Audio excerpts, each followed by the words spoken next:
What is up, moms, Enter dads, sons, daughters, the whole family? Gather around. We're going to keep it squeaky clean today. Welcome, It's our Thanksgiving episode. isn't it? It is. It's What Thanksgiving week. What are you thankful for? Oh, that's a good question. Thankful for my daughter. Thankful for the show. Thankful for you as a co-host. Thankful for that racism is no longer a thing anymore, that we've as humanity just Case by case. So I'm thankful for my daughter, my co-host, my melodious voice that were given to me by the man above, if you believe in that kind of thing. I'm thankful for you know what?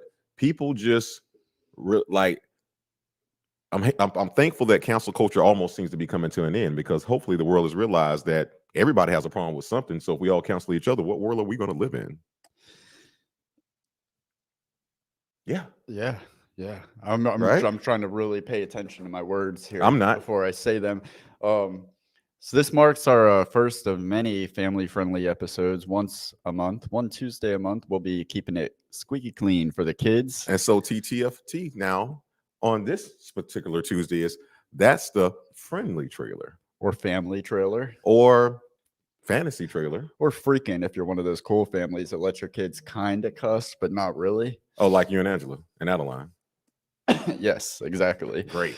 And on these episodes, we're going to be covering family-friendly films that we think every kid should see. What, like, off the top of your head, what are some films that you would want to cover in these episodes for the kid? What are movies that you think that kids should see? Listen, if they don't know about the Flying V by now, there's something wrong with them. The Mighty Ducks, man, the whole franchise. Knuckle Puck. You got our guy before you got that lifetime contract with Saturday Night Live, before he was doing Good Burgers and stuff like that. He was in the Mighty Ducks. Kenan Thompson. Oh yeah. Oh yeah, that's right. That's right. He was Brian. Are you movie checking me, man? No, I asked I you not know to it do was that Kenan before. Thompson. It is him. I would have to throw Never Ending Story into the mix. That's a big dog. Movie. Yeah, I mean, every kid needs to see it. Every That's a kid big needs dog. to deal with that trauma of watching a horse. Big is one of those ones that we could have watched as kids, but parents probably wouldn't let their kids watch now. And it's kind of weird. There's a lot of stuff where it's like, yeah, I just thought about that. Matter of fact, we can't do that because that's not family friendly anymore. Now I'm thinking about all the things that happened. Some things did get big in that movie. That was crazy, but that was great piano, right? Best piano in the world. Oh yeah. I can't even do chopsticks. That. Yeah, I can't do that on a piano with my fingers. I can't. I just have to kind of. Today we are covering Dutch, another film that every kid should see. Before we run the intro, let's check the comments, see who's in. Oh, Papa G is in the house. Goonies, yo. Oh yeah, we actually already did Goonies. We did do Goonies. Check out our channel, and it was not so family friendly. Actually, yeah, we went hard on Goonies. Well, Goonies went hard. Corey Feldman, Sure. How could you not? You never die. Yeah. The fettuccine alfredo. Let's see what it tastes like. All right, let's run that intro and get into. Roll that beautiful bean footage.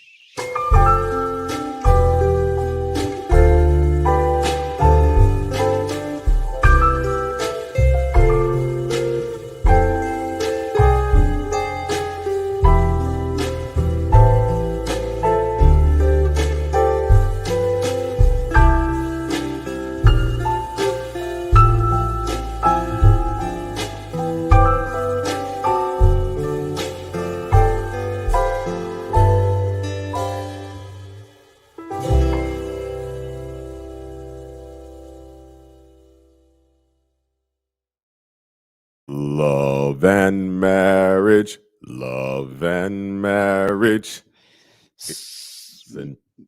They go together like a horse and carriage. Wrong part of the verse, but yeah, you get it. Yeah.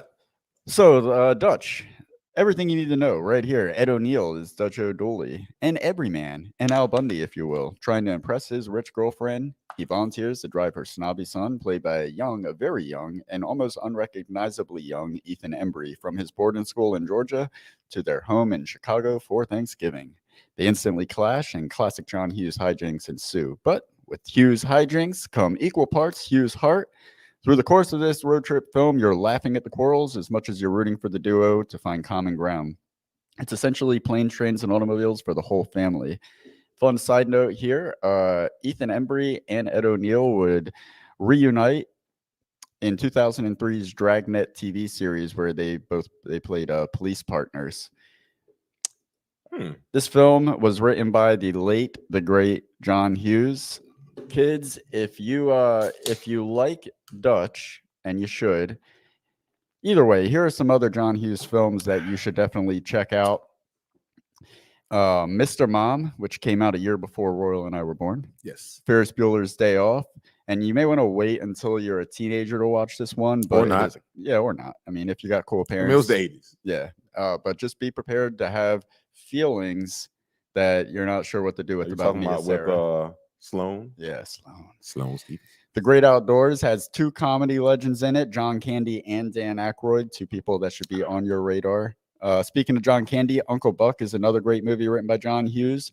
And John Candy was actually the first choice for the role of Dutch. He also did National Lampoon's Christmas Vacation, which, aside from one particular scene, the greatest scene arguably in the whole movie, the movie is mostly family friendly. I love that movie.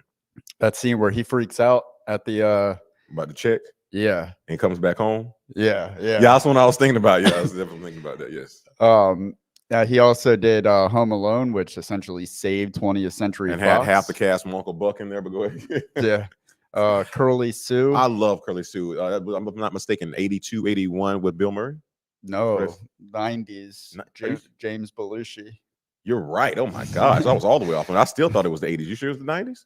Yeah. Oh, that's crazy. It was after. It was after all this. He also wrote Beethoven, although you will not see his name in the credits because he did it secretly under the name Edmond Dantes. It's just so crazy to hear somebody wrote Beethoven when Beethoven wrote and scored stuff. You know what I'm saying? Like nobody can write Beethoven, but go Amadeus. I see what you did there. Dennis the Menace. And one of the this is honestly one of the funniest films, not just funniest family films, but it's a movie that we definitely need to cover in an upcoming episode of this Baby's Day Out. It is just, it's got Joe Pantoliano, something like that, and a baby. And somehow they just end up in all of these unbelievable circumstances that are just hilarious. He wrote the screenplay for the 1994 remake of Miracle on 34th Street, the 1996 live action 101 Dalmatians. Probably like back when, that was like, oh my God, they're doing a live action cartoon. Now it's like every other week they're doing another live action version of something. Is this the next film you're about to say with the late, great Robin Williams? Yes. Flubber. A great film too. Saw it once. It was good. And then sadly, the last thing that he really wrote was Home Alone 3. He returned to the franchise in 1997 to write that. And I'd like to think that maybe he was at the end of it. Maybe he was, I don't know. I like to think that was contract related. Yes. Yeah. To the end. Like if I'm going to give a movie, I'll have an excuse for it. I need to pay for this funeral. Oh, there you go. And now, kids, earmuffs, adults, you probably know already, but just in case, here's some John Hughes work that you should definitely check out if you have not already. Why don't you let me help this? When your kids are not around. Side of this thing here. Yeah, take it to the dark side, sir. 1984, 16 Candles, Sweet 16, that is. 1985. The Breakfast Club. And no, we're not talking about Charlemagne the God, DJ and Angela Yee. No, we're talking about some guys who grew up in the 80s and they're awesome. Oh, one of my all-time favorites. We've talked about this all the time. Weird Science. Weird Science. He's alive. 1986, Pretty in Pink. 1987's Planes, Trains, and Automobiles. Dutch's Daddy. A film we covered our first season's Thanksgiving episode. John Hughes actually considered directing Dutch, but he ultimately turned it down because it was so similar to Planes, Trains, and Automobiles, which it really is. It really is. It's like I told you, it's Planes, Trains, and Automobile meets Home Alone. Yeah, in a car. Then in 1988, he did She's Having a Baby, and in 1991, another underrated gem that doesn't get nearly enough love, Frank Whaley in Career Opportunities. You also get Jennifer Connelly looking extravagant, and some other, I can't think of his name right now. I'm not going to space. Paul Newman? No, I'm not going to think of it. I can't think of his name right now. He's like a Tom Sizemore type, but not. This was directed by Peter Feynman, and the only other film that he really did was 1986's Crocodile Dundee. Was that Paul Newman? Yeah. Wait. No. It's Paul something. Paul Logan. No, it's not. Paul Hogan. No. Yep. 100%. Maybe. Paul Hogan. like Google. like a Michael Peterson. No, I Hey, got you. No, Google. it's cool. It's cool. It's cool, buddy. I It's got cool. Okay. All right. Just want to make sure it's cool. you. Guys, fact check him out there. Go ahead. Yeah. It was shot between November 1990 and February 1991, and much like Planes, Trains, and Automobiles, it seems that much of Dutch was shot on location during a real-time road trip while shooting, with shooting locations in Georgia, Tennessee, Illinois, and California. And to confirm that, in IMDb, it actually does say that prior to filming, director Peter Feynman, along with John Hughes and producer Richard Bain, took a road trip to scout the route of the film's characters. And Feynman, like most of the places he'd seen, they ended up in the final film. Did you know it took $17 million to make Dutch, and as of right now, it has made a little more than $4.5 million back? Ooh, kids, that's what you call being in the red. Tape. Well, I wonder where it all went wrong, or maybe we'll discuss that. That's probably why a sequel didn't get made. Let's check the That's comments. probably why John Hughes didn't do it and have enough money for him. Before we start talking about this. All right, we got Lily. Uncle Benny. Thank you. You're welcome, Lily. This is just for you guys. All right, do they know who I am yet? Because I keep seeing them say stuff to you. I'm a part of this thing too, guys. It's me. You've seen me before. You can address Uncle Royal as well. Thank you. Should we call ourselves Uncle Benny, Uncle Royal? They can. I mean, that's not weird, right? No, it's not. Not unless it's that. You know what? We're not even going there. Yeah. I thought about that at work today, though. Like that. What's the origins of that? Say uncle. Like we'll talk about that later. That is very weird. Now that I think about it. Probably comes from Uncle Jack on Always Sunny, or that uncle from Split. Yeah. G says he's addressing you. And before I forget, Happy Thanksgiving, Royal. Who's there G? You go. Papa G. Listen, bro, you can't shorten it after you've already shortened. It was already Papa G. I was used to that. Now it's just G. And he's always been G. It's gonna be G. He's always been G. Mm-hmm. Hey, Uncle Benny, what's up? What do you guys think about our nice sweaters? I think we have some very nice. Yeah, we're in the holidays. I wore this for our first Thanksgiving episode. This sweater. I We had a nice meal for that one too. That's what you should have pulled up. We had a really nice meal from Publix. We slaved over it all day. Did we drink on that? Didn't we drink some wine on that episode? Mm-hmm. And look at us now. We graduated Red Bull and Blue Moon. Oh, I see what we did there. Red Bull, Blue Moon. We just need to come on and drink a White Claw. And it's a good old United States, baby. USA. World Cup. All right, let's go. Let's. You do realize the World Cup is going on, all right? Is that FIFA? Yes. Nah, no. FIFA, Las Vegas. FIFA, humanity comes. All right. So let's get into Dutch. And you know what I like about Dutch also? What? Is that when you're first starting to date and you don't know if you really like a girl, you go Dutch. I really love it. You don't remember that saying, go Dutch? I always thought that was like innuendo. Oh, no. Like, No, don't do it. No. But no, seriously, it's a term. Somebody in our audience has heard it. Well, you go, what happened, man? You take her out? Y'all have a good time? Yeah, man, we just went Dutch. I think girls started doing that so that the guy couldn't say, well, I paid for it. So I think girls came up with it. But anyway. Hold on. I'm getting a little bit more love in here. Hey, Braden, what's up? Braden, did you not just hear what I said? Are you watching the show? You're going to make Uncle Royal. I just kind of feel like they have half the screen covered and they're only looking at you, but they're listening to us. And once again, where is my freaking family?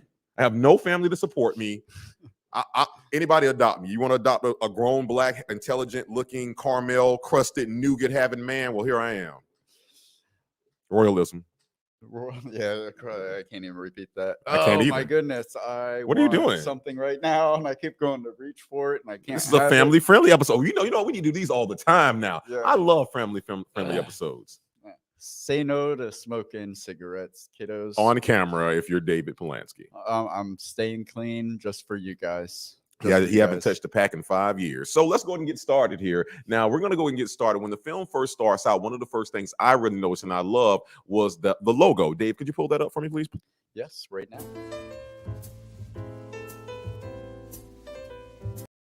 There were two reasons why I really love that. Number one, it's very simple, easy on the eyes, but the first reason why I really love that is because it reminded me, like, if you didn't know who Al Bundy was, he can't do his normal sitting down thing. We all know what he does when he sits down, but if him standing up, that was just his attitude, like, And then also reminded me of the Michael Jordan clip. I didn't know if you knew what I was talking about. There was one game where he hits like 9 threes in a row, and everybody's like, how are you doing this? He just comes down. He's like, So I just love that.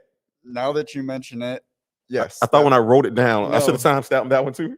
Here's where my mind went. I was like, okay, I don't really see what this has to do with Monkey Paw. But I didn't write Monkey Paw. What are you talking about? You said Jordan-esque, and I thought Jordan Peele. Oh. I was like, what is this? Because it was an intro Oh, too. I'm like, but those notes were for me. In fairness, I don't give you a hard time because I didn't mean to send you those notes. I was just supposed to give you. I felt like I was peeking into the mind of a madman. It was insanity. It was all over the place. Yeah. Jordan asked, I'm like, all right, I think it's this. All Okay. right. Yeah, but that's that. That is. He even turns the head to the side and everything. It's very yeah, weird. Yeah. Oh, and also, King Connections again. Our guy did it in Face Off. Nick Cage at the beginning.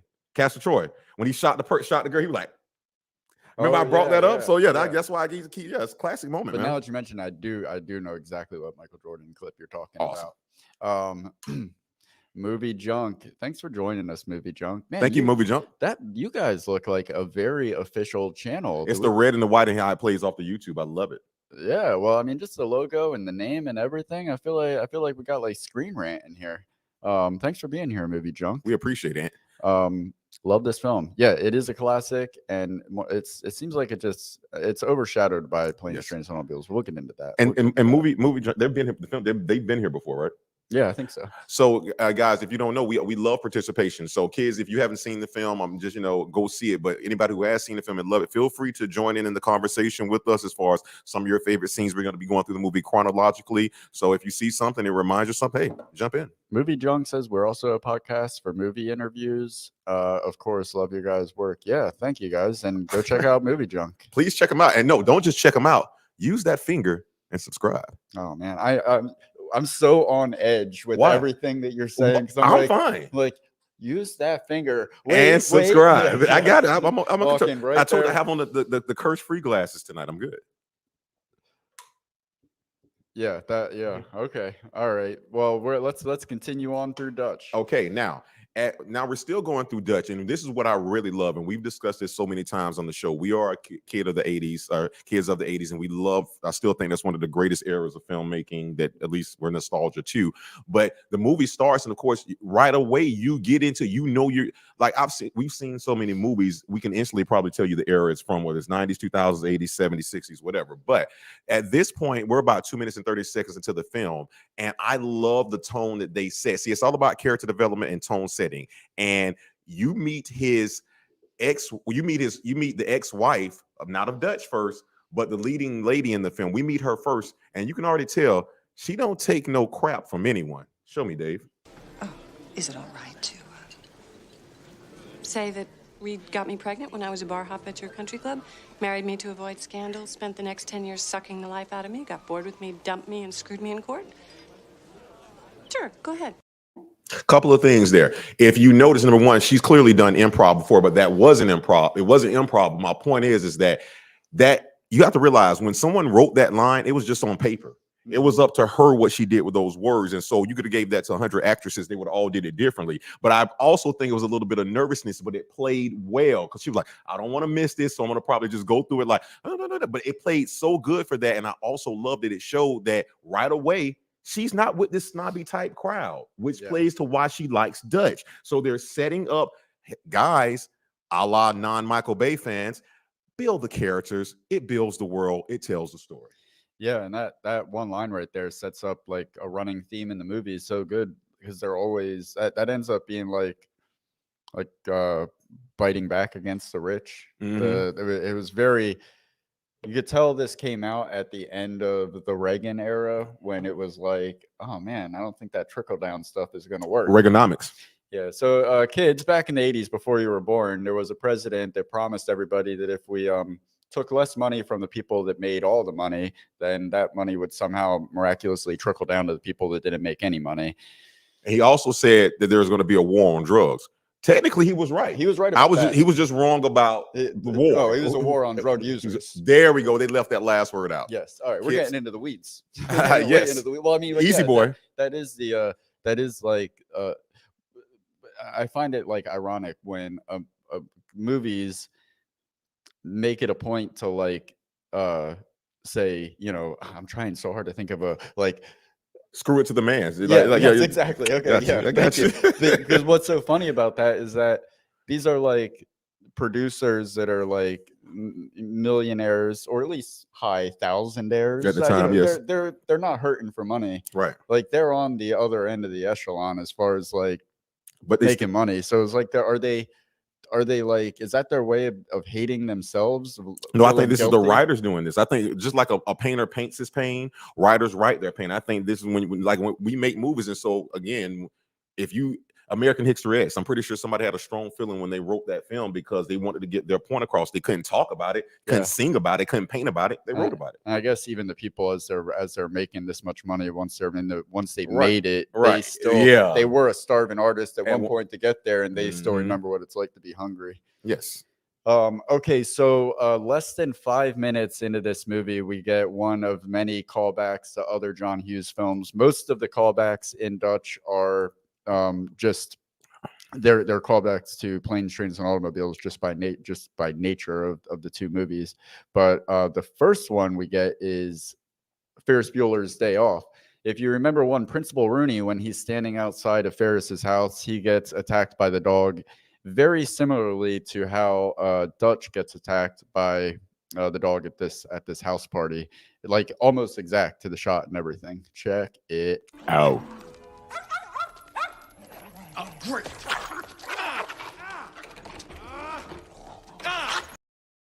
Heel.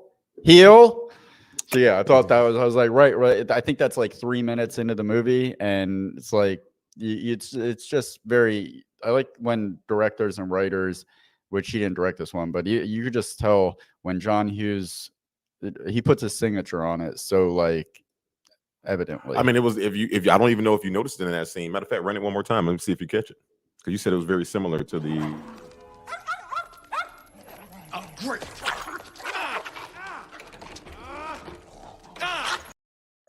I mean, down to where he bites him, the disheveledness of him But already. one more thing, on both films and both times, I just noticed this. Neither one of them knew that door was going to be open, yet they opened and they just went right in. Oh yeah, yeah. You see, that's what I'm here for, man. That's what I'm here for. I am green. Yeah. Can we check out those comments? Got any comments up? Oh yeah, we do. Let's check this comment. Oh yeah. Movie Junk says Shooter McGavin. We're about to get to him right now. MJ. Oh yeah. Another Michael Jordan callback there. There you go. It's hot. Make it hot. All right, now about 4 minutes or 5 minutes to the film, depending on which version of the film you're watching and what platform you got it off. uTorrent, YouTube, Fire Stick, Jailbreaker Fire Stick, Video.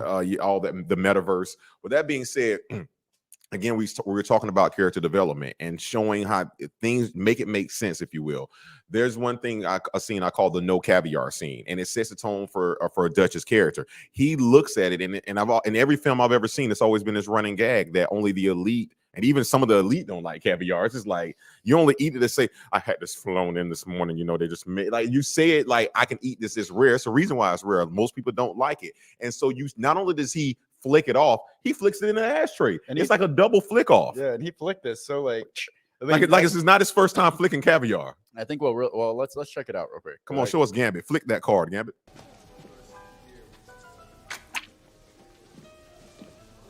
I don't care for caviar. I make it a rule never to eat anything a fish deposits in a riverbed. Right? And it was perfect. Go back and look at it again. Roll it one more time. Not only does he flick it in there, some of it gets on the table. He doesn't even care to clean it up. Roll it again. Yeah, that's so good. And yeah, it's one thing I love about John Hughes films is they're always so particular and on point with their Foley sounds. Oh Like, yeah. Oh yeah. Borderline over the top, but it just works because it's so exaggerated, but it makes it relatable. Like It does. it makes you wonder how movies nowadays can't get the sound right, the ADR right, the Foley right. It's like, dude, like, come on, man. Well, I don't think it's well, I don't know. I think it might be our speakers got better. It could be that, man, but I don't know. I still like it, man. Yeah, because that still sounds good. Yeah. Have you ever had caviar? No, I don't want it either. Neither have I'm gonna tell you what I did have. I had that Paqui hot chip challenge. If you haven't seen that, go to our channel. We almost died. Aren't you thankful to still have us? All right. So I am a fan of Happy Gilmore. It's one of the Adam Sandler movies that I actually appreciate. And it was weird to me that I saw Happy Gilmore after I saw Dutch, but I didn't put two and two together that the jerk stepfather or the jerk father in Dutch. Hey, Dave, smile. hey, is actually Shooter McGavin, Christopher McDonald. And I'll just run this scene. Run it, brother. No, hold on. Look at what he does to this girl. This Oh is, yeah, that was so this- creepy. this This is- is borderline not family friendly anymore. This is okay for all the kids out there watching. If someone does this to you, I don't care if you're a girl or a guy. Go get an adult. This is not right. It's not even right for this to be done to an adult. Run it, Dave. Yeah. I'm sorry. Could you excuse us? This is personal. Yeah, like why does Christopher McDonald play a jerk so well? And he has been typecast as that guy. Some people are just good at being jerks, man. Some people are just good at being bad. The crazy thing is that he never. Most people like redeem themselves a little bit.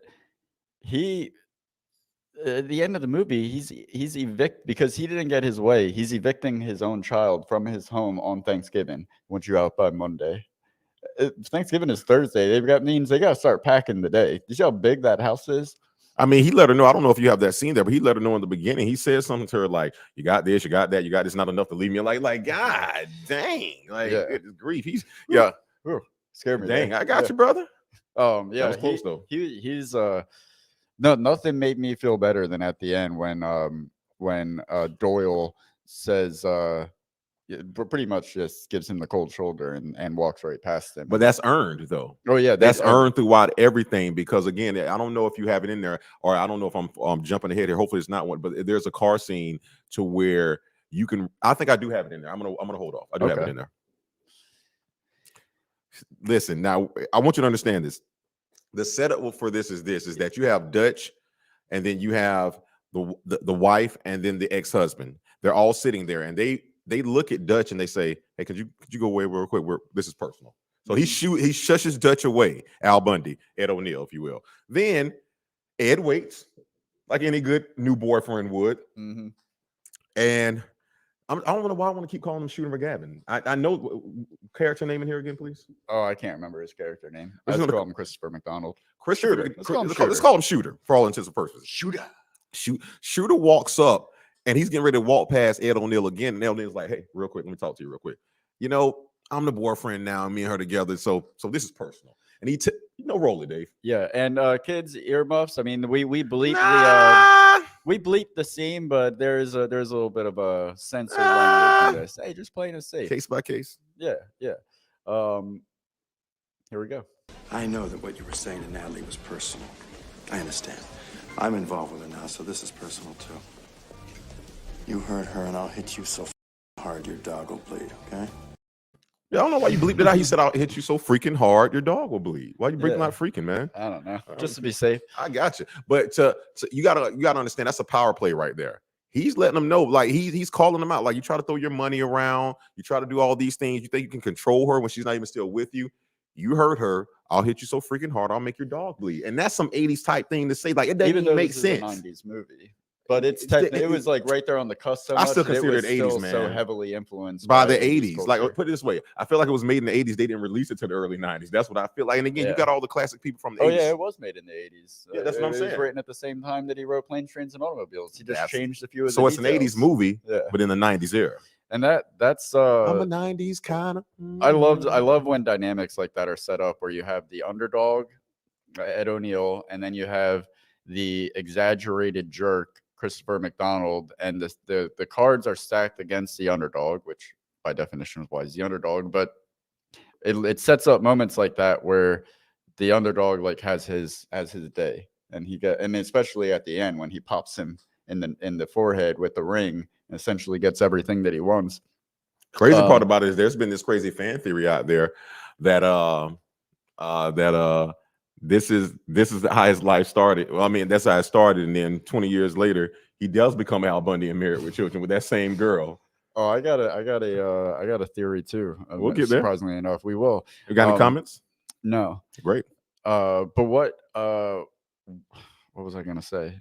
Oh yeah, about that scene when that's why like somebody like Christopher McDonald, even though he's typecast as this person that's always a jerk, the better that he performs, the more those scenes pay off because you want him to get punched in the forehead. You want him to because lose. He's so good at being a jerk. as an actor. You want him to have to. I had to hit that ball off the behemoth's foot over there. Still going to the other movie, Shooter McGavin. Love some Shooter McGavin. Speaking of Shooter McGavin, when they're Dutch and his girlfriend, Shooter's ex-wife, they go outside and he's consoling her after this. Like you were saying, like, what can he take away from you? You can survive on your own, independent, all that. And she says, there's only one thing that I want. And the line that Dutch delivers back to her is so good. And it's a little bit of crude humor, kids, but let's be honest, in elementary school, we're all talking about genitals in funny ways. So enjoy this genital clip. There's only one thing he has that I want. Well, what the heck would you do with a set of tiny little genitals? What the heck would you do with a set? Just the way he delivers it, the combination of words together is they could have said that in any number of ways. But I think they chose to say it that way for a reason. Genitals. Oh yeah, because they're like 7 minutes into the movie that actually he already dropped an F-bomb. Right, but I'm still saying though, but when it was written, they were like, hey, let's kind of skim some of this stuff out. Let's not, the studio probably had a certain, like, don't go too hard. It still is, we want kids to see it. Yeah, well, there's quite a few things in this. I don't understand how it actually, like, as I was going through the movie, I'm like, man, it's been a long time since I've seen this. Maybe this isn't a family-friendly film. We'll get to it. We will. So the other thing, here's my theory. So Standish, Doyle's last name is Standish. Evidence submitted here. Hello? I'd like to speak to Doyle Standish, please. Oh. Now, another John Hughes character shared the same last name. Molly Ringwald in The Breakfast Club was one Claire Standish. So I don't know if there's some kind of theory here that Claire is somehow related to Doyle, or maybe John Hughes was not only just recycling plot points from Planes, Trains, and Automobiles, he was also recycling character names from Breakfast Club. I think it's the Tarantino verse. Like these people these films exist in the same verse. Yeah, verse. Yeah, that could be true.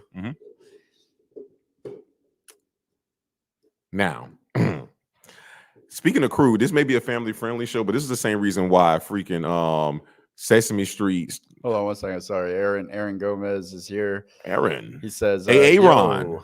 I'm loving those sweaters, bros. Thanks, Aaron. Hey, you know what? Thanks. Mine's popping a little bit more because I use Tide. This is my cross promotion with Tide. Get your colors coming out. Get it? Never mind. Subject for another day. But this is nice. This is more so of a, what's that, like a cranberry? This is from the Cosby collection. Pre-pudding pops. Oh, I see what you did there, y'all. You think the pudding pops are your ally? Okay, sorry. All right. So now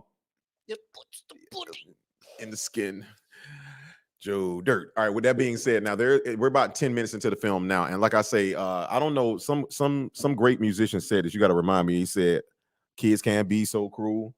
Like kids can be like the cruelest people in the world. Like you think adults. I think that was Bill Cosby, actually. That was me. Oh. G14. Oh, that's right. That's right. So with that being said, there's a scene where Doyle Standish comes to the phone and you can already tell like even he's already at some elite school, and when the elite kids don't like you, that's hard to do, man. Yeah. But the scene is At Least I Have a Father. Roll that beautiful gene footage, Dave. Yeah. I guess it would be. To someone who's enrolled here only because his father is an employee.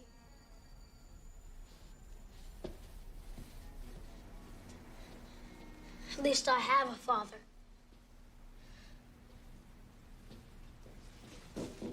Yeah. Now, with that being said, I want to say something very quick.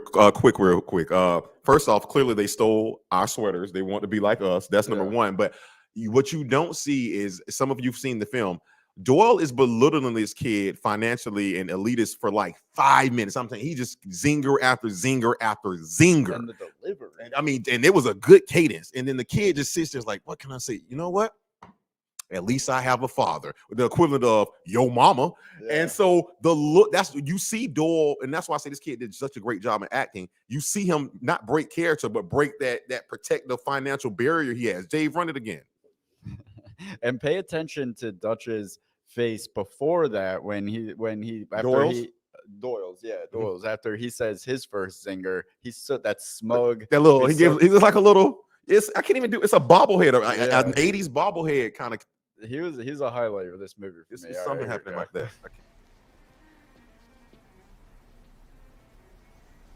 Yeah. I guess it would be. To someone who's enrolled here only because his father is an employee.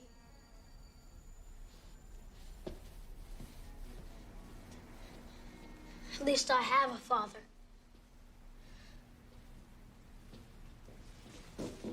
And it was at that beats. moment I decided he could no longer be on Earth with me. The fact that Ethan Embry didn't grow up to be like a supervillain in other movies, like he's hitting those when he turns around. At least with your father's not an employee. He took his soul out of his body like he was Shane Tsung. Finish him. He just took it out of him. Yeah, when he came back with that. Let's check these comments real quick.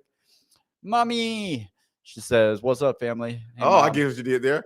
Now she's tuning back in. We're not cursing. Yeah. Did she? Thanks, See? Tara. See you on Thursday. Aaron Gomez, burn. Aaron. Aaron. All right.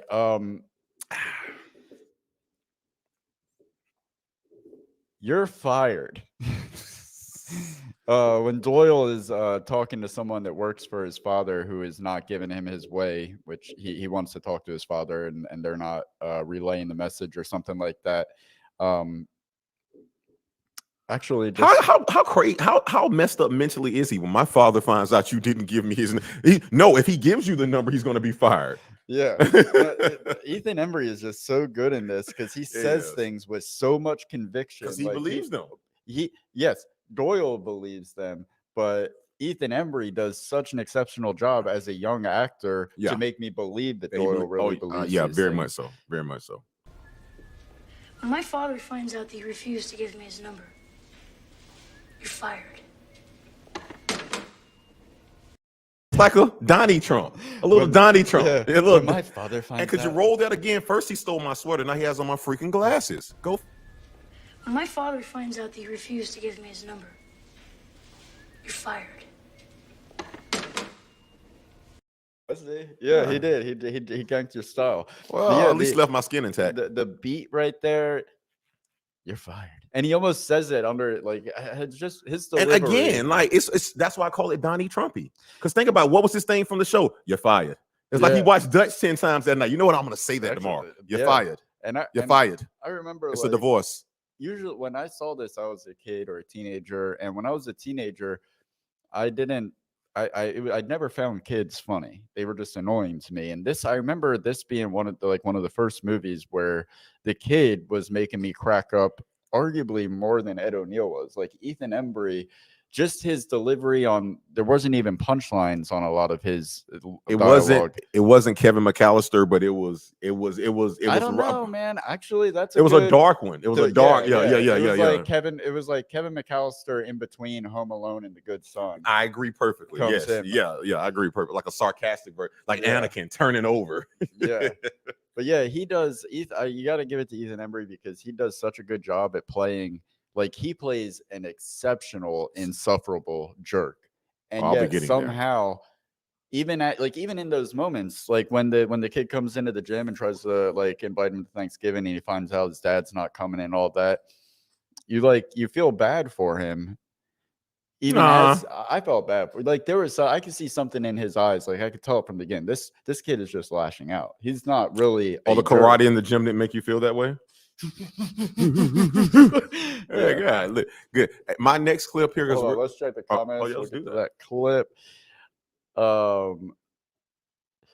Movie Junk says, "Love Ethan in Vegas Vacation." Yes, he was awesome in that. Yes, he was. And Brotherhood. Mm-hmm. Wait a second. Now, Vegas Vacation wasn't that? I might be speaking way out of tune here, but that's not the one with Morgan Freeman and De Niro in there. No, I know, I know that's that. Las Vegas. I want to. I almost remember. You almost want to check the internet? No, I'm not. Because anybody can do a show if all we're going to do is check the internet for our knowledge. I'm just saying. I'm not. You are doing it. They're seeing you do it. Yeah, my lap is down there. But yeah, he was great in Vegas Vacation, and that's all that we want to say about that. Yeah, there you go. Forrest Gump. Mom said that's right. Yeah, we'll try to. We'll be clean once a month. Once a month. Don't check out that last episode of the month. Hey, I'm shopping at Walmart, walking around listening. LOL. Well, roll back those prices. Well, I'm just saying, when she said she's at Walmart, I thought she would say, "You guys need anything?" 1997. Is that the year that Dutch came out? Is that what you're saying? I think it was 91. And that's 91. It can't be 90. He might be saying 1997 on something else. Yeah. Brotherhood Yeah. or the other film. Vegas Vacation. All right. What's your next? All right, I want you to. I don't even want to preface this next scene. I just want you to play it. Then I'll say something. Then you play it after that. Yeah, I know where you're going. Kind of with speaks for this. itself there. Yeah, and this comes right after I'm saying that I feel bad for the kid. I know you do. That's why I'll help him out. I guess that's my privilege. I see what you did there.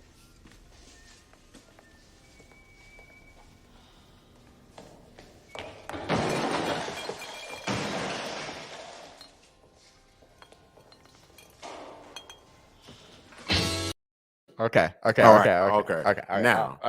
As a white man, I'll say that was uncalled for.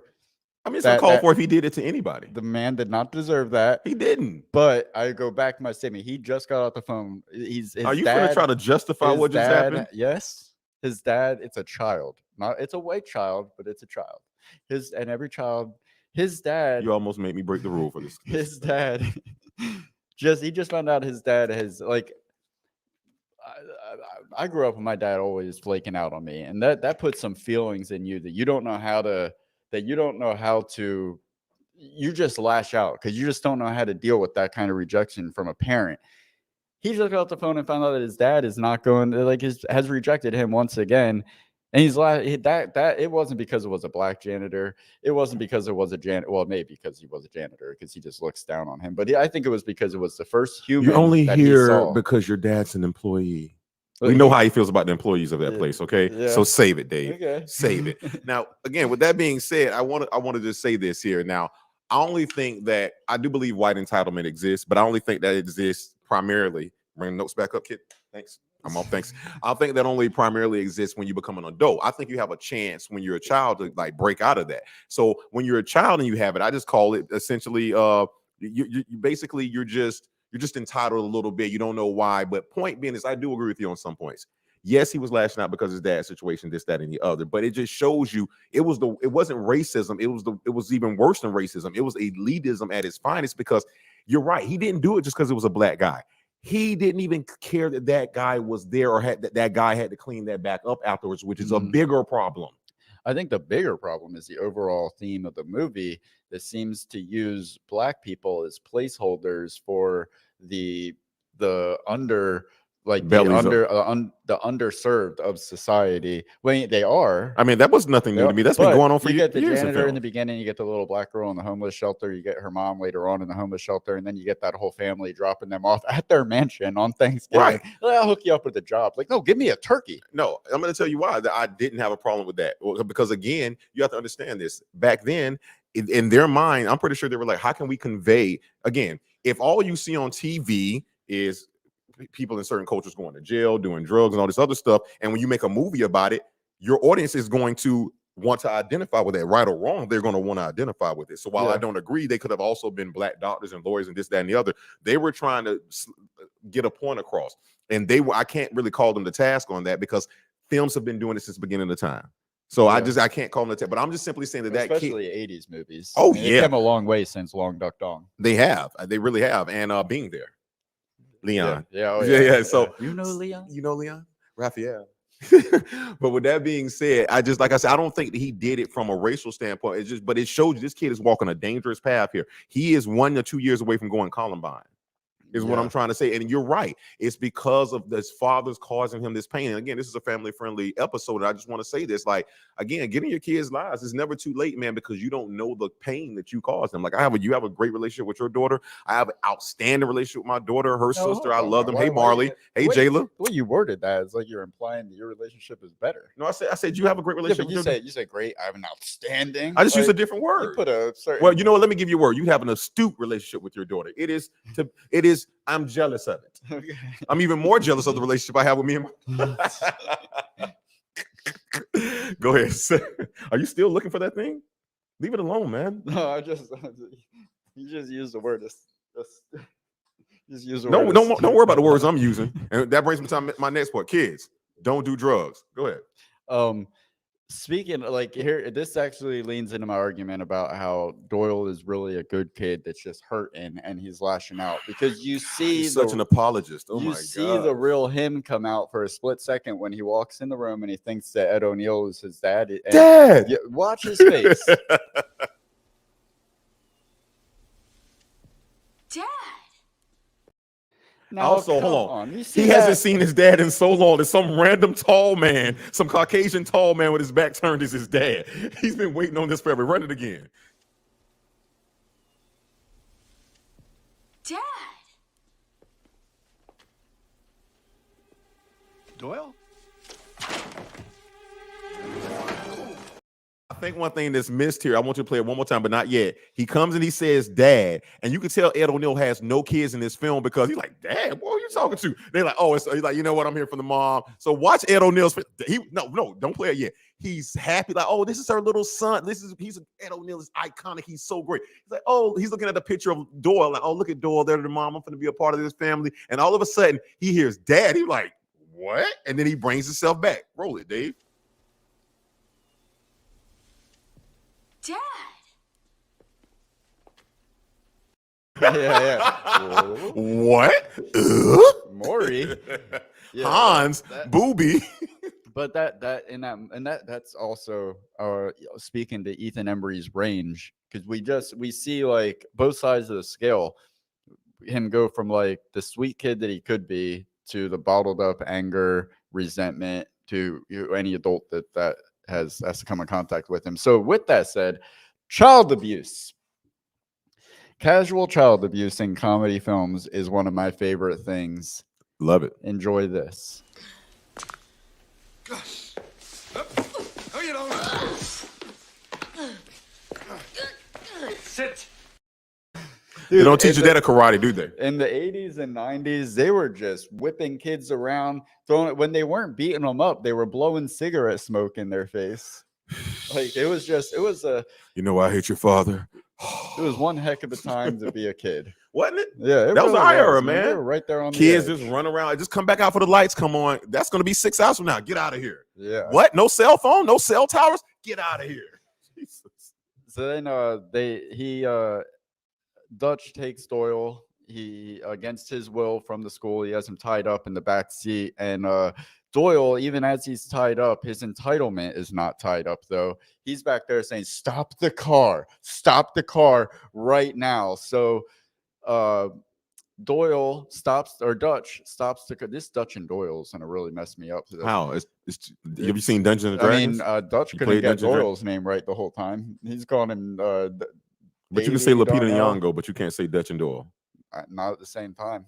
They're interchangeable in my head. And we are close. So he's demanding that Dutch stop this car, and all that Dutch does is Stop the car. He complies.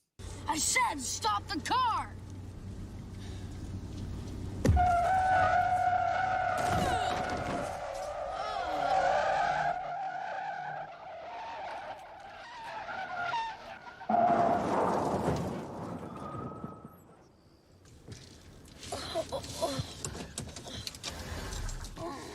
You can't beat a Ford for good brakes.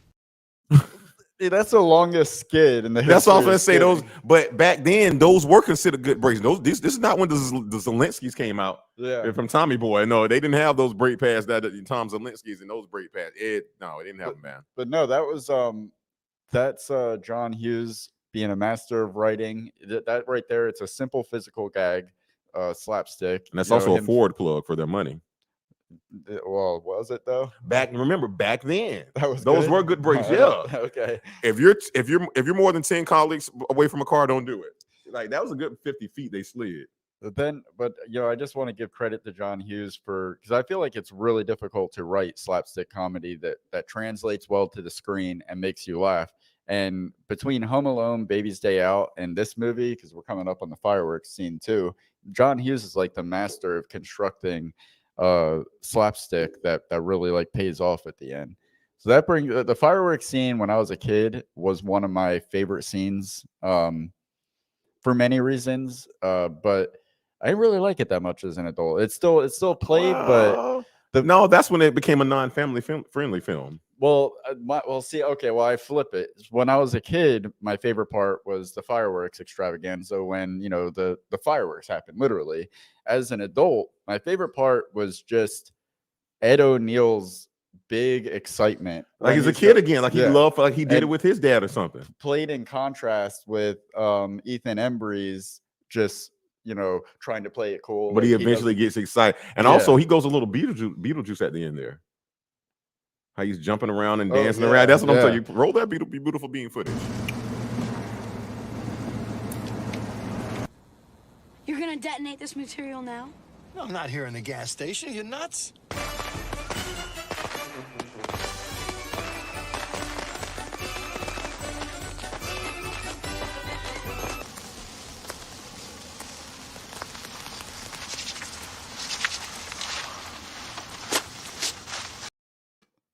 The feathers popping off of him. How quickly that all goes south is Very just, fast. But it yeah. just goes to show you yet again, which is why, again, we're talking about character building. You saw how excited he got.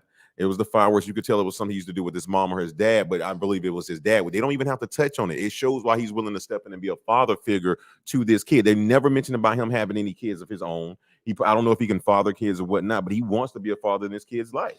Yeah, and he's trying so hard. And again, a shout out to Ethan Embry's performance because, like, I feel like any other child actor besides Macaulay Culkin trying to pull off that range in one scene from like acting like he might be into it to no, I'm mad, I'm angry. And our guy from Terminator, second one. Oh, Edward Furlong. Yep. Yeah, even him though, he didn't really have range. He was just cool, and he had the right roles. But Ethan Embry, at least in this, he was just like that scene was so. I believed that his character was going through some kind of transition right there from feeling one way to another. And that One was other kid, young Sheldon. I think young Sheldon could. I don't know I his haven't name. seen enough of him to say anything. Okay, fair enough. Roll my. I don't have this clip because I don't know what that meant. The mental seatbelt. I really wish you knew what that meant. I'm sorry. I might. I mean, what? We're 29 minutes in. Like you could have called me on that one because now we're live and I have no idea what the mental seatbelt meant. I couldn't because I was doing it this afternoon. It was really short on time. So, okay, no. Oh, I have it down here. Okay, bring that up. Roll that up. The car conversation hasn't changed him. However, he's requesting elaboration. It was just a conversation. Oh, yes, that's what it was. No, I know exactly what I'm talking about now. That's why I write these things. Yes, thank you for that. So they're riding along in the car, and you can tell that Doyle, he's speaking to Dutch. Doyle is still the kid here. He's talking to Dutch, and Dutch has already figured this kid out. He's like the problem. He's like the problem. It is that you think that somebody like myself is lower class, even though I've had to work for everything I have, and I own everything I have, and I'm still not basically a bad person, a D-bag. I'm not a bad person, but you would think that I was. And so that's why I call it the mental seatbelt, because it's like he's putting them in check and holding them back. Like, listen, no, all this stuff you thought you've been taught, you don't even know what your life is at this point. Like he's trying to tell them, I came from nothing. You were born into this. Yeah. So if anybody should have an elitist attitude, it should be me, because I wasn't given anything. I had to earn it all. And so that's why I call it the mental seatbelt. It's like, say, hey, but listen, if you don't chill out right now, you're gonna crash in life in the wrong way. So that's why I call it the mental seatbelt. Do you remember that conversation between them? Yeah, yeah. That was a very good conversation. Yeah. Oh yeah, they had some really good serious moments in this that didn't lean too far into cheesiness, and then they bring it right back to a punchline. In that car scene, this is one of my favorite bits in the movie. It's a recurring bit, comes around like 2 or 3 times. The racy playing cards. I bet you got that clip, don't you? Yes, kids, I'm us.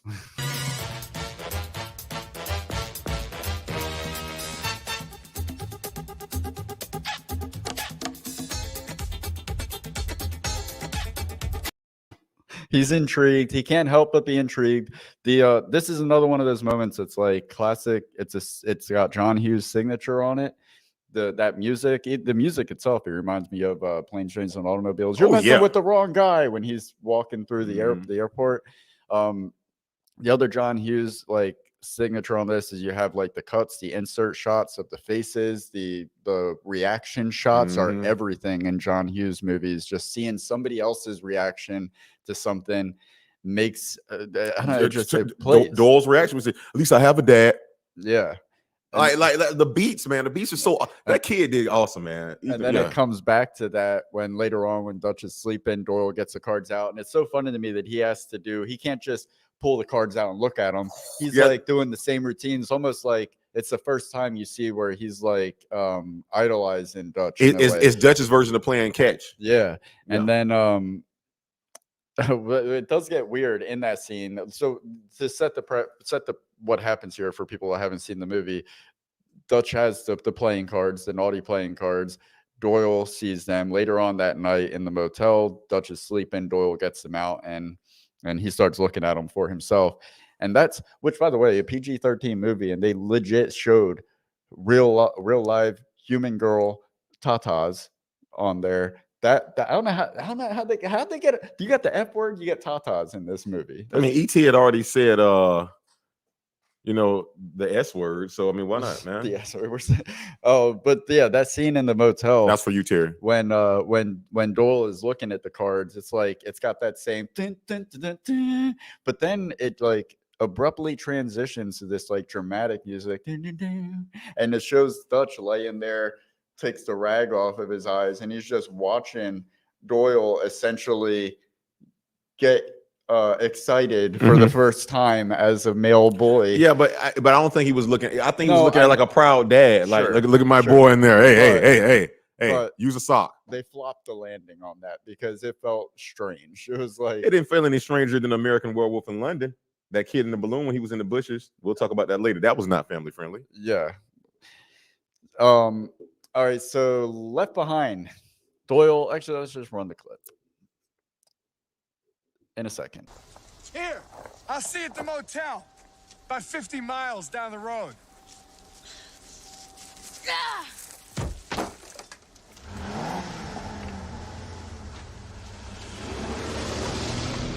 Wait a minute!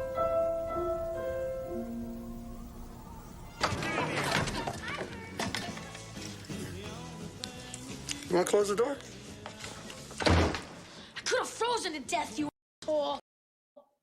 The back and forth with them is so good in this movie. Like they are, to be a child and an adult. And again, kudos to Ethan Embry because he's pulling the weight here in this scenario to make it a believable rivalry. To really think that this kid could do damage to him, which he did right before that happened. He flicked the cigarette in his crotch, burned it, and he said, "I won."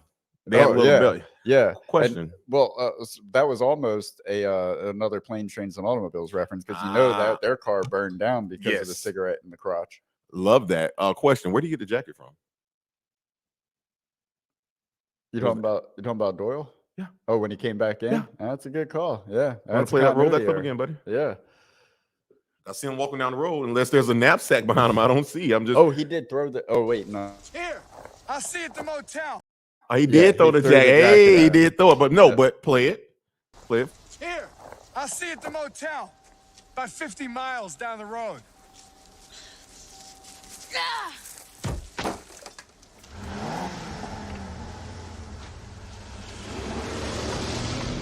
Wait a minute! Dope. Okay, Yeah, cool. he's I love got it. Hey, continuity, man. Hey, that's But here's my attention to problem detail. with there's a problem with that scene. He's how far away does he say he's at? It's no way that kid walked 50 miles. I looked it up. There is no way that kid walked 50 miles. It would take 17 hours to walk. Trust me, 50 I miles. know. And now, let's give him the benefit of the doubt. He probably just said 50. He knew it was like 2 or 3 miles up the way. Well, I was like, maybe he said 15. Even still, that's 5 hours. That's a 5-hour For walk. who? Please. Somebody walking 3 miles per hour consistently. Oh, that's you, not me. I run marathons. But yeah, that was one of those moments too. Like in that one scene, you could use that's where the stakes got upped because he burned him, and then Doyle burned Dutch, and then Dutch legitimately left Doyle on the side of the road in some town that they'd never been to before. And that was beautiful because he just threw his jacket and kept his luggage. Yeah, Like, you got to come find me. yeah. And but I also think that, again, guys, this was a different time back then. You would literally get arrested in 2 seconds for doing something like that. Now, not to mention, I don't know who was in that semi truck. That's very rare. Like, you know what I'm saying? Like, you need a ride, kid. Actually, we'll get to that right now. And All that's right. my Oh my note on God. that is that Ed O'Neill can really act, and it's a shame that he got pigeonholed into Al Bundy. Were you reading my notes? I mean, it's one of those things. It's like the blessing and the curse. We wouldn't even know who Ed O'Neill is without Married with Children. Right. However, because of Married with Children, we don't know how great Ed O'Neill could have been Correct. had he landed on something else first. And we get it in that scene with the semi. So Doyle pulls the Cameron from Ferris Bueller, steals the dad's car, takes it on a joyride. He's got Dutch thinking him that he's pretty much staged it, where he has Dutch thinking that he's been hit by a semi. And how Ed O'Neill in that moment goes from totally smug to concerned, then really upset. Right. And then that delivery when he walks back up to him in the motel room and like really starts shoving him and gives it to him. It was like that again, just the range from that in the Please course tell me of you that have that whole clip. scene. Oh, yes. Okay, I was going to say, you set it up so well. And also when he comes back into the hotel room is very reminiscent of Planes, Trains, and Automobiles once again. The anecdote scene with Steve Martin and John Candy in the motel when he rips into him. All right. Yeah. Here we.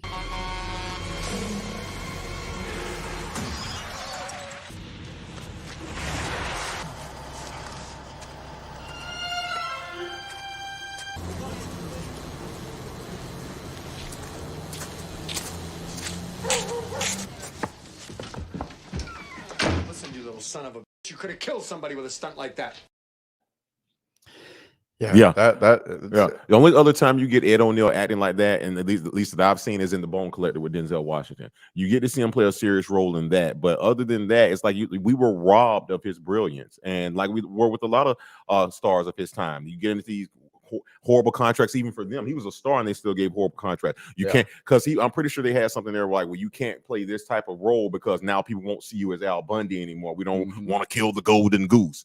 They don't have contracts they do have contracts like that now, but you say I haven't really seen him in anything other than Dutch. I say or I know. Modern Family. Modern. Okay. Oh man, Modern Family. He got to come back with he got to exercise his dramatic. Both. He gets to do both in those. But what was he in Bone Collector? Because he was a detective in Bone. He was a detective in Bone Collector. Because once Denzel got crushed, was he like the comic relief in the movie? No, like he was that? just all So serious. was No just straight jokes. up. Oh, No wow. jokes. Yeah, That's no jokes. crazy. Yeah, check it out sometime.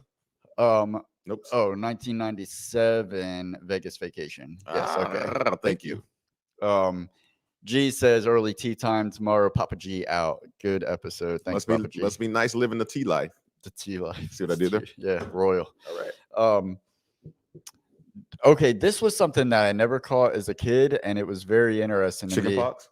Dolly truck lease. Oh, I did catch chickenpox as a kid, thankfully. That stuff comes back as shingles as an adult. It does.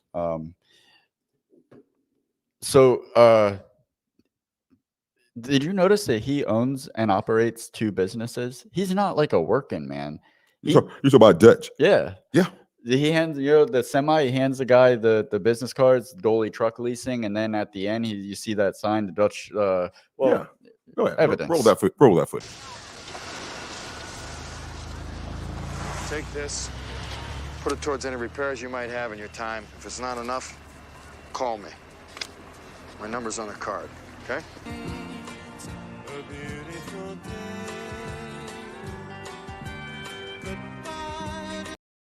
He's a boss. Yeah. So, but I love the way they did that in the movie. That they only say things out loud that lead you to believe that he's some like lower class, working class. He's the exact opposite. Yeah, he's got 2 successful businesses. He doesn't punch into anybody, but that's the underlying tone of that is just because you got a lot of money doesn't mean you have to be a donkey, and you don't have to flaunt it. Right. Which is exactly what they did. Yeah, I thought that was cool. All right, this is one of the funniest scenes in the movie to me, and again, it is attributed to Ethan Embry's performance when they're trying to get the anybody to feel bad for them, so they'll pick him up, and Doyle is doing his puppy dog sad face. Mwah! Be pathetic. Try it. Pretend that you're not going to get $10 million when you're 21. See? Hands up. Try it.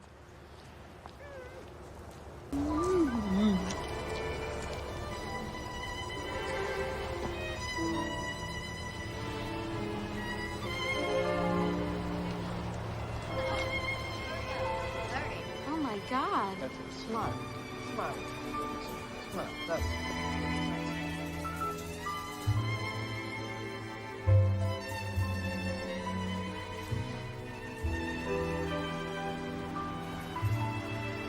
Smile with that.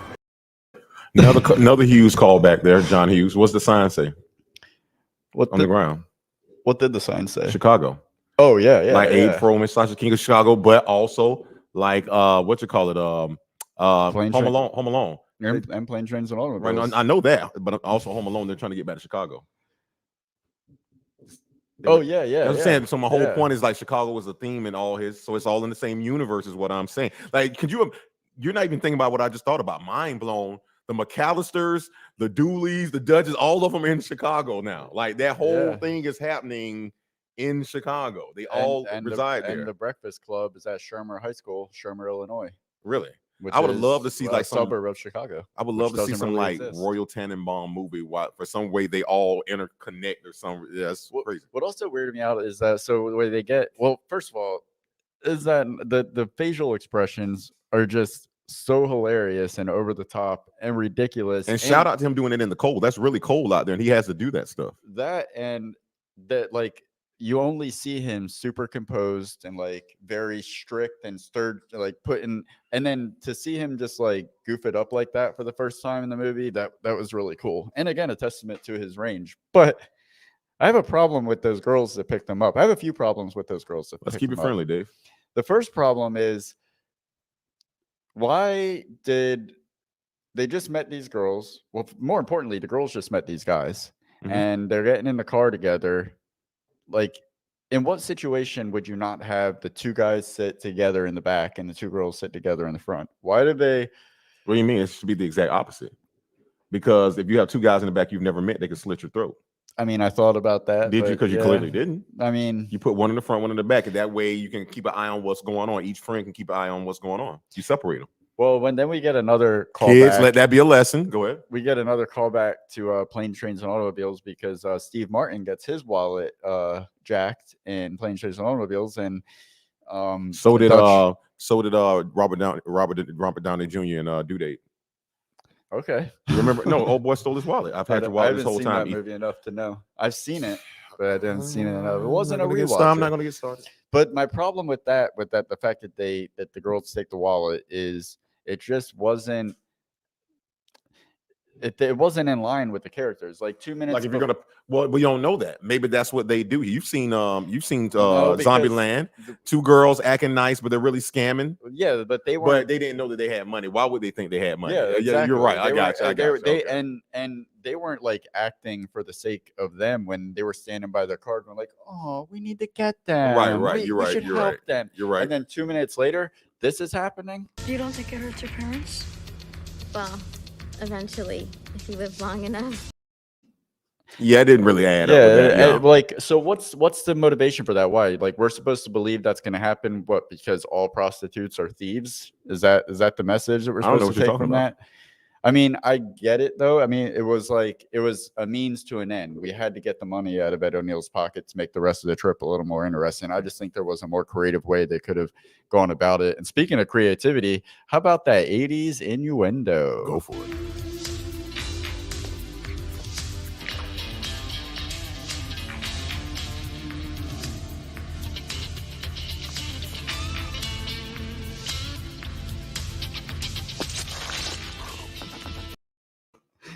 Kids, that's well. I don't. You know what? We're just gonna leave that right there. Let's just. We're just gonna call that segment the '80s and moving on. Homebound hookers. So after the two girls take the wallet and they leave them at the gas station, one of the greatest scenes in the movie happens as far as both dramatic relationship building and humor. Like the showdown at the gas station when they just really go at it is great. The performances, Ed O'Neill and Ethan Embry, are amazing. Seeing Doyle finally warm up to Dutch was it's so rewarding. Yeah. It's really the slow emotional burn, and you love it because I'm telling you, man, that stepfathers in America went up like 60% after this film because it was shown like it was okay, and I promise you, it's because they didn't say it. I promise you, Dutch didn't have kids. Yeah, and for him to earn that kid, like you get one or two chances as a stepdad to try to earn another kid. So I wouldn't know. Well, was that moment when he was in the Actually, I wouldn't know. Hey, Marley. It was that moment when he was in the phone booth, which actually, if you go back to Can't Hardly Wait, Ethan Embry is has a very sad moment in a phone booth in that movie as well, but in when he's rejected actually. So in Dutch, when it was that moment where he's in the phone booth and he's finding out that his dad has a girl over, he's not even really out of town.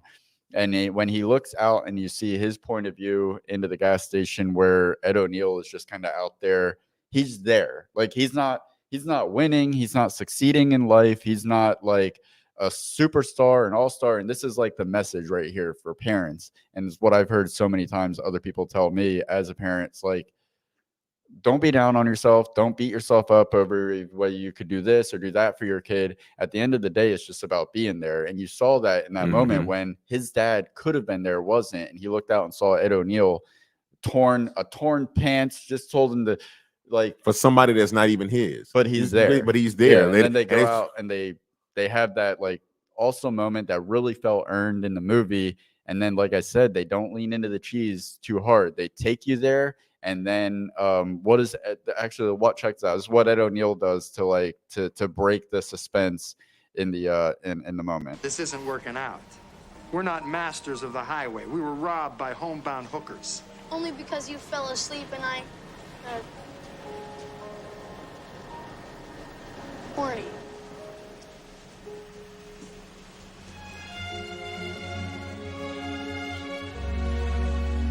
You did? Sort of.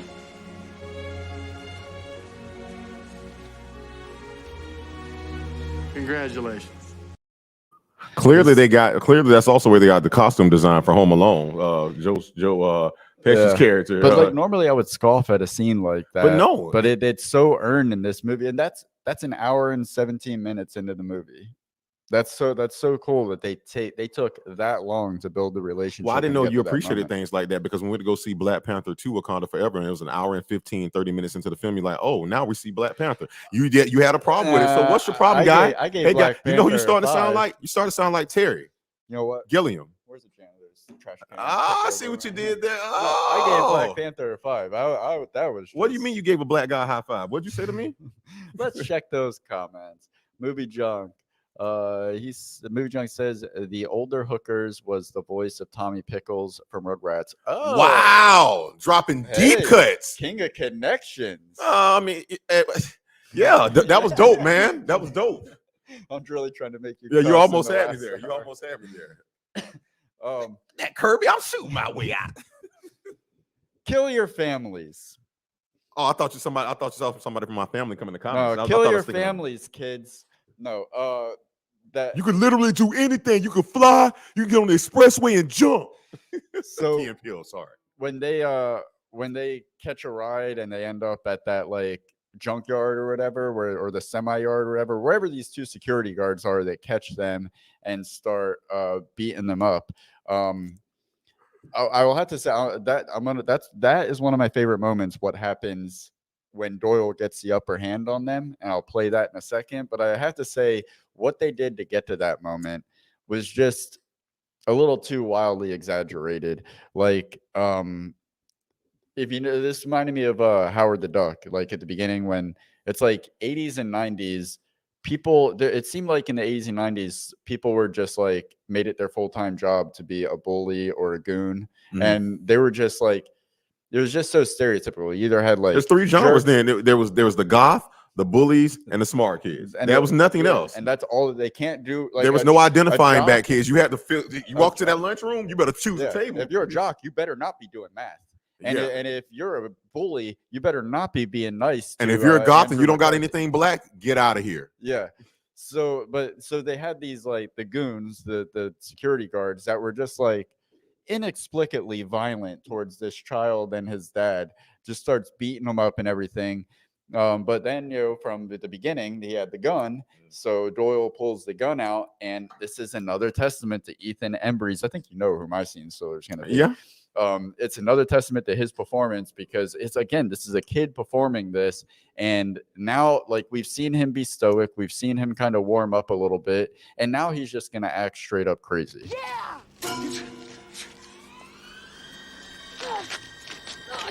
Kill somebody! They won't listen. Don't shoot me. I gotta do it. I gotta get rid of the vices. Listen, it's the holiday season. These guys probably got families. Yeah, he's single. Why'd you say that? Now I gotta kill your families too. No, calm down. Why'd you say that? Now I gotta kill your Oh, no, family. the kid brought it, man, and it's not strange. I'll just say this: it's like a lot of times some of these kid actors flame out, and I haven't seen enough of his work, but I'll just say this: that performance was awesome. We'll continue to talk about it later, but yeah, he definitely named that. So you wanted to talk about white entitlement. I wanted to talk about white saviors when they go to right after that scene when they go to the diner and they're getting thrown out, but there's the well-to-do couple that are there. This is another example of like 80s, early 90s movies nailing the rich people, like the smug rich people. Like money doesn't make you bad, but most people who have a lot of money, they have a certain kind of personality where they can't empathize as much as they will try. They cannot truly empathize with somebody who is financially struggling. And this scene right here nails those personalities so perfectly. So, good luck. All right. Don't give up. Okay. Have a little faith in your father. He's doing his best, okay? All right. Bye-bye. Let's go on. Dude, Tucker Carlson looks so good back in the day. Hey, man, keep it up. Yeah. Now he's not trying to get too close. Keep it up. And just those smugs, like, all right. And you know what the sad part about Okay. it? That Doyle Dutch had more money than him.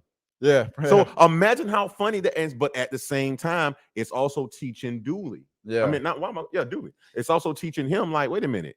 This guy is almost a clear copy of my father. This is something my father would be doing. And at that time, he has two adults. Like I'm just really happy. Like I say, this was an emotional, slow burn, and it really pays off towards the end. Yeah. This is this scene is it's another one. It's one of those moments again where they've got a pitch perfect scene. It's a somber moment. The relationship is building even more, and then it's capped off with just the right amount of wit by Ed O'Neill.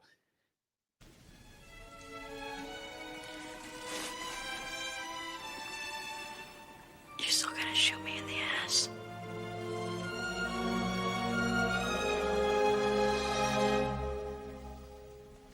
Yes. Good night.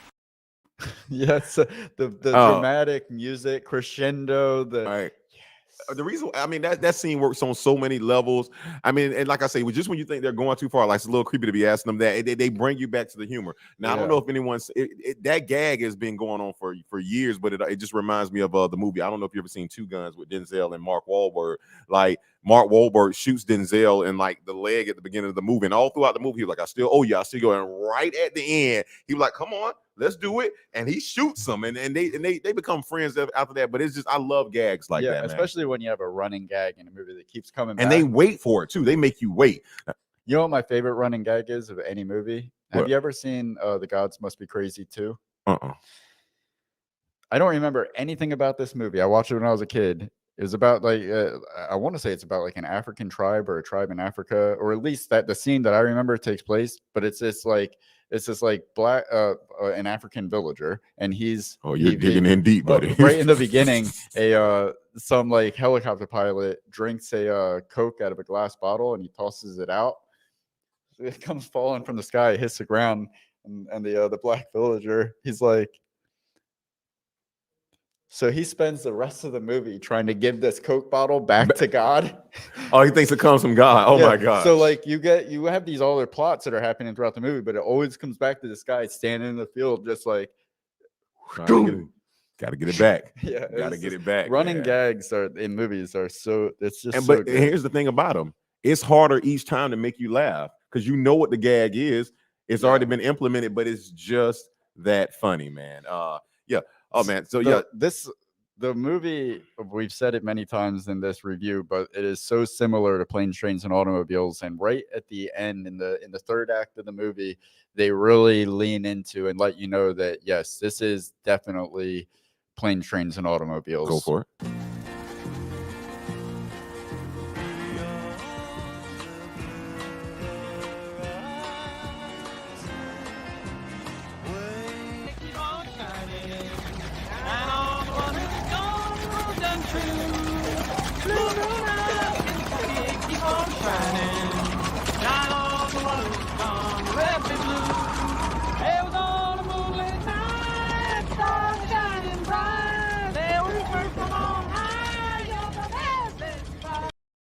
That's Planes, Trains, and Automobiles. That's yeah. Tommy Boy. That's all we're missing. Like I said, is the hood flying up over the in their thing, man. Yeah. Again, 80s movies had such a feel to them, man. And like I said, I just go back, and I don't feel the same about 90s movies, 2000 movies. I go back and I watch those, and yeah, there's some gems here and there. But I'll just say this: Dutch is something you would find, and unfairly now, in a Walmart bin or something like that. It's not up there with the special deluxe edition Ferris Bueller's Days Off display, but there is a gem there because Ferris Bueller's Days Off doesn't teach you about great parenting. If anything, it teaches you about horrible parenting. Yeah.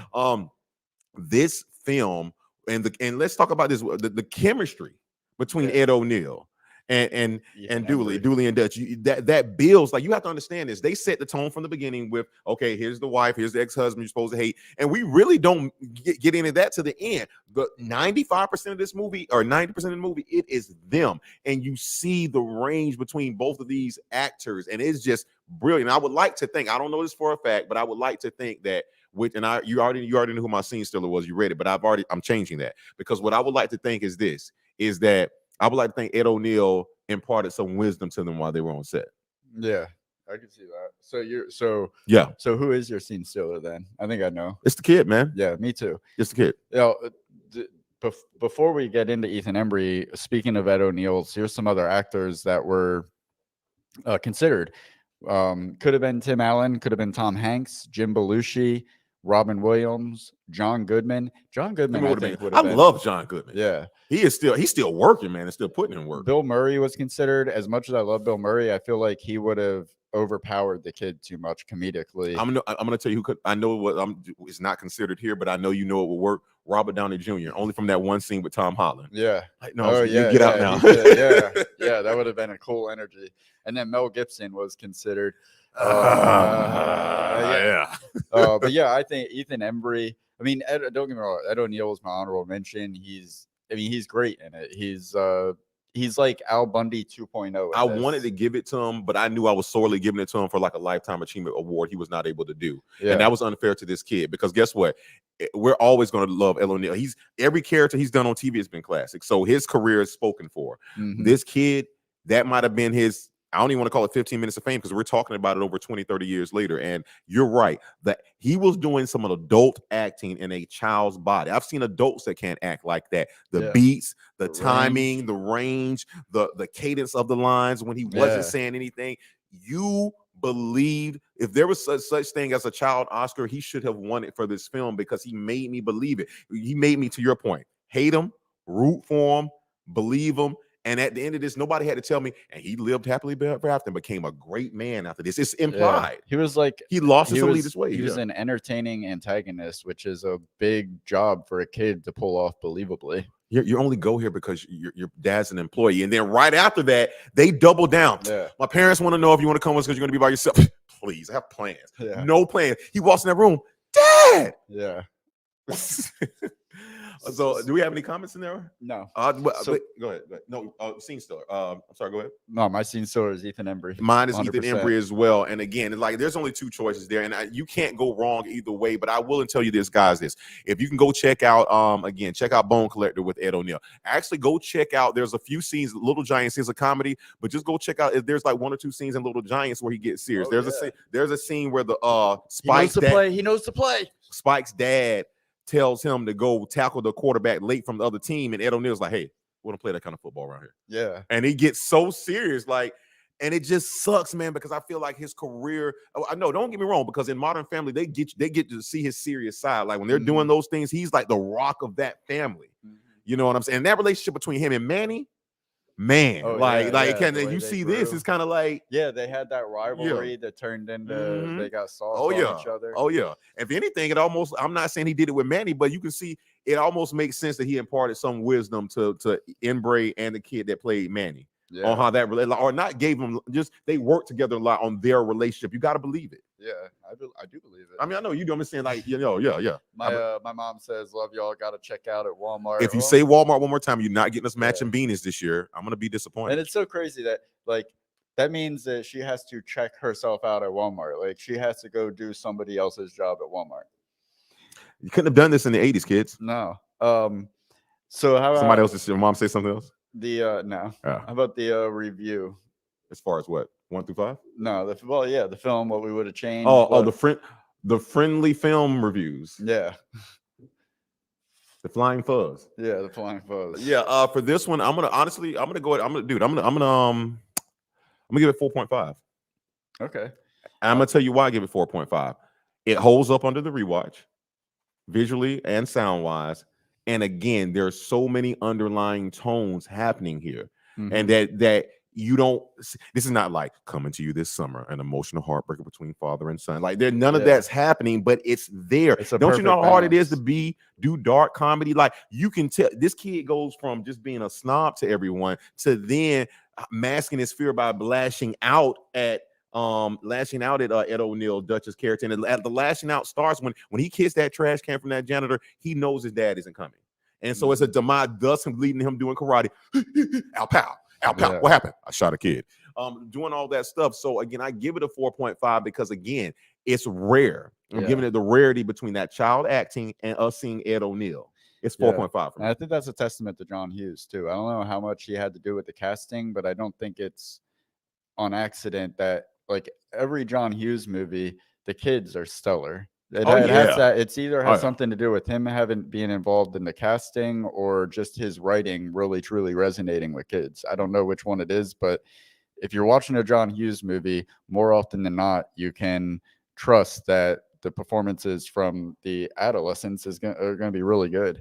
And I think that also is because John Hughes leans into their personalities too. Like he kind of plays off of their strengths, which I don't know how much he has control over that when he's not the director, but I don't know. I think if I would have changed anything about this is I wish they would have leaned more into the like a full R rating instead of a P. Like they're gonna go PG-13, might as well go R. And it was a slippery slope at times. Imagine how much fun they could have had if they would have just went all the way. If Dutch could have just really. Instead of those the testicles. Yeah. But think about it.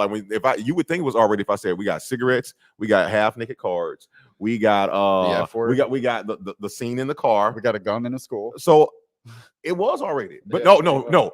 PG. Oh, I'm sorry. That was another lesson for the kids. PG-13 in the 80s was R-rated. Yeah. So it was. Yeah, we got away. We got away. We didn't know, man. That was before the FCC. But aside from the crassness or making it R or PG-13, the heart of the story is what I really appreciate and why the movie gets the score that it does from me, because like we said, they really took the time developing the relationship between Doyle and Dutch. They didn't rush into it. And this is where most movies lose me, is that when you have like a rivalry like this, or two people that are building a relationship, what more often than not happens in movies is first act, you establish the relationship, the duo. Second act, they've already come together. They're already a one unit.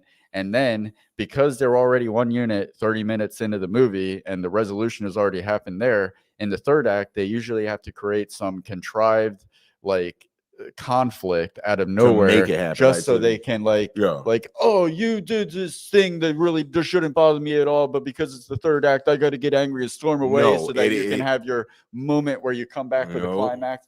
With this, they took an hour and 30 minutes before they finally warm up to each other. And because of that, the rest of the movie is just smooth sailing. You don't have that forced conflict at the end. So I really appreciate the movie for that. Why'd you say that?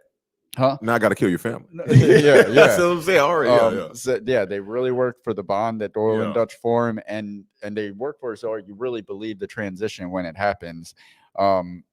So if I would have seen this before Planes, Trains, and Automobiles, or if Planes, Trains, and Automobiles never existed, this would be so much better of a movie to me. It's a great movie. It's got great performances. It's arguably got better character development and continuity than Planes, Trains, and Automobiles does, as far as like building the relationship. Yes. But because Planes, Trains, and Automobiles came out first, I can't help but constantly compare it to that. And then I just feel like I should be watching Planes, Trains, and Automobiles instead.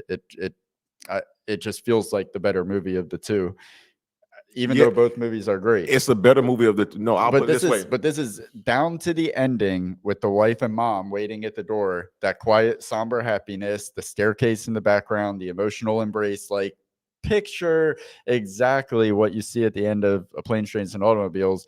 That's what they cap this off with. It's the exact same movie from start to finish, essentially, but it's still great.